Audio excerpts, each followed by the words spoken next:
Shalom. Please be seated.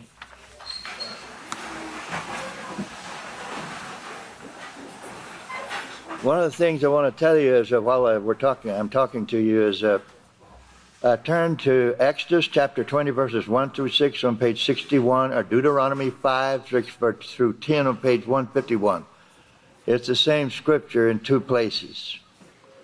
I'm going to read from Exodus, but you can follow along if you prefer Deuteronomy or just like that sound of that word. Use that one. But let's start. And Yahweh spoke all these words, saying, I am Yahweh your heavenly Father, who brought you out of the land of Egypt, out of the house of bondage.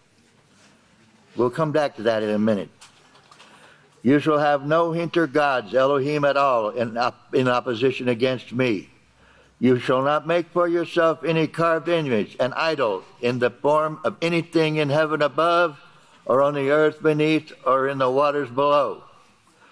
You should not bow down to them nor serve them, for I, Yahweh your Father, am a jealous Father, a jealous heavenly Father, punishing the children for the lawbreaking of the fathers to the third and fourth generation of those who hate me, but showing love to thousands who love me by keeping my commandments.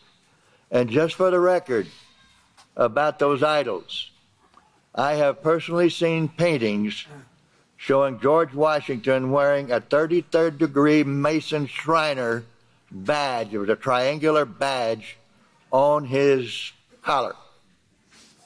It's in Washington, D.C. somewhere. The man was also a slave owner. They don't want you to know that, but that's true. It's on record. But let's go. The word land that is written in Exodus 20 verse 2, or the one in Deuteronomy chapter 5, is translated from the Hebrew word haratz. Ha'aratz. Pardon. The word is listed on page 153 of a Hebrew and Chaldee lexicon to the Old Testament by Julius First, which shows this word means the world where we live. The world.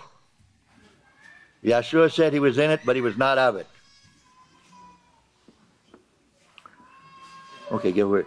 The word Egypt. This is a big one. You might want to circle this one. The word Egypt that is written in Exodus 20 verse 2 is translated from the Hebrew word Mitzrayim.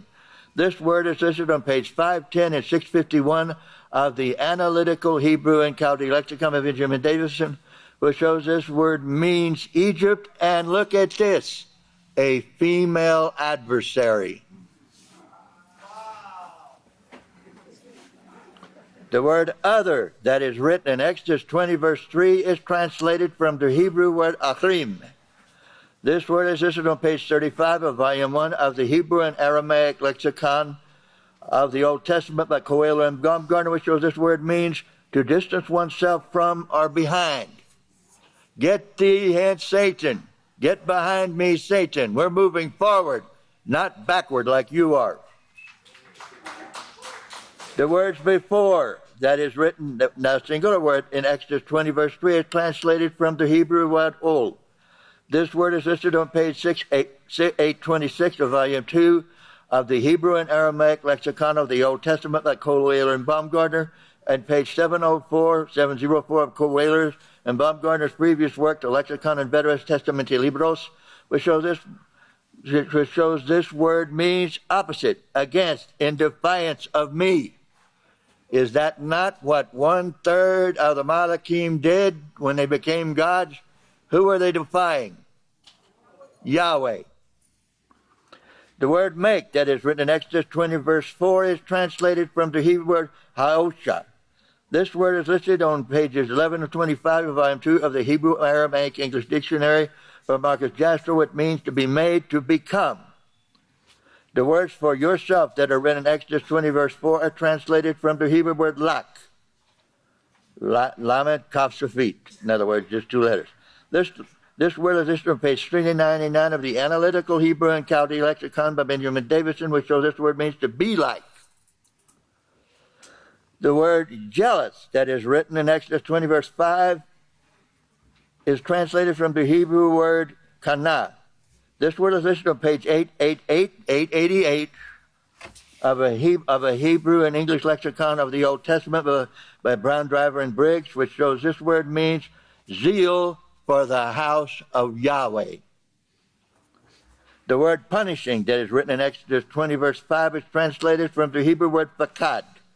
This word is listed on page 578 of the Student's Hebrew and Chaldee Dictionary to the Old Testament by Alexander Harkavy, and pages 956 and 957 of volume 3 of the Hebrew and Aramaic lexicon of the Old Testament by Coelho and Baumgartner, which shows this word means to call to account, to be judged, to remember, to think, or to think about.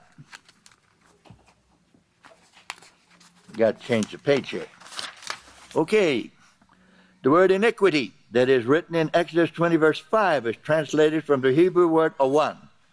This word is listed on page 1026 of a Hebrew and Chaldee lexicon to the Old Testament by Julius First, which shows this word means perverseness.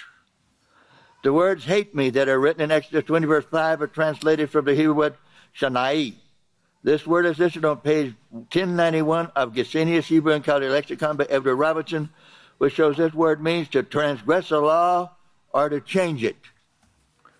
So this is what Exodus 20, verse 6 is telling you, or Deuteronomy 5, about 6 and 10. And Yahweh spoke all these words, saying, I am Yahweh, your heavenly Father, who brought you out of the world of Satan, out of her house of bondage. Egypt is Satan. Remember, a female adversary? Egypt is Satan. And her house, the church. I won't name the other places. It might get a little grotesque. You shall have none of all the gods, Elohim, you left behind at all, in opposition and against and in defiance of me. You say, Lord, help us, you're defying Yahweh. Or any of those other words, God this, God that. You're defying Yahweh. You shall not make nor become like any carved image a god in the form of anything in heaven above or on the earth beneath or in the waters below. You shall not bow down to them nor serve them, for I, Yahweh, your heavenly Father, as a heavenly Father, am zealous for my house.